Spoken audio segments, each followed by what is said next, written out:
Xina Art, una associació d'artistes que venim funcionant com a col·lectiu des de 1997. Tenim aquest espai que autogestionem nosaltres.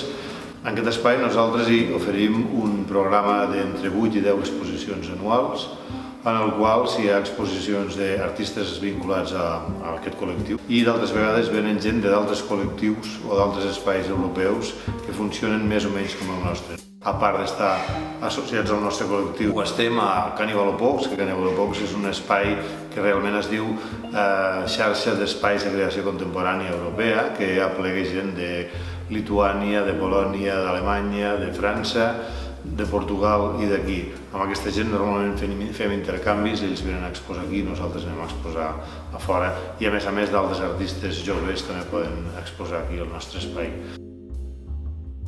A més del programa expositiu, nosaltres també tenim una sèrie de projectes que anem desenvolupant des de fa molt temps. Tenim un projecte pedagògic per col·legis de per aquí al Barri o d'altres llocs que es diu Xina Xinorri, on nosaltres ensenyem d'una altra manera les obres que tenim aquí exposades.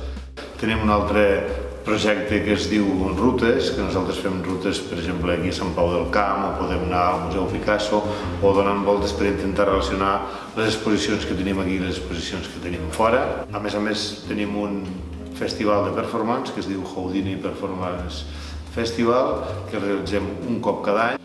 Tenim també un altre projecte que es diu el Barcelona Emergents, que obrim un concurs cada vegada per l'estiu d'estudiants d'art que estudien a la Llotja, que estudien aquí a la Massana, a Belles Arts. En triem els guanyadors de cada any i poden exposar aquí durant 15 dies, que es diu així, Barcelona Emergent, per publicitar, per visualitzar el treball d'aquests artistes.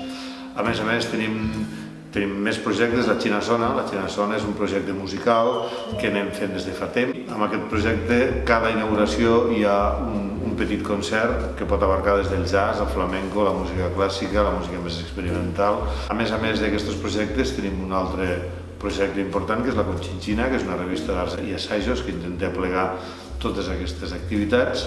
Hem participat també activament en moltes activitats del barri, hem participat a tallers oberts, participem a Barcelona Poesia i a gairebé totes les activitats de la ciutat i sobretot d'aquí del barri del Raval.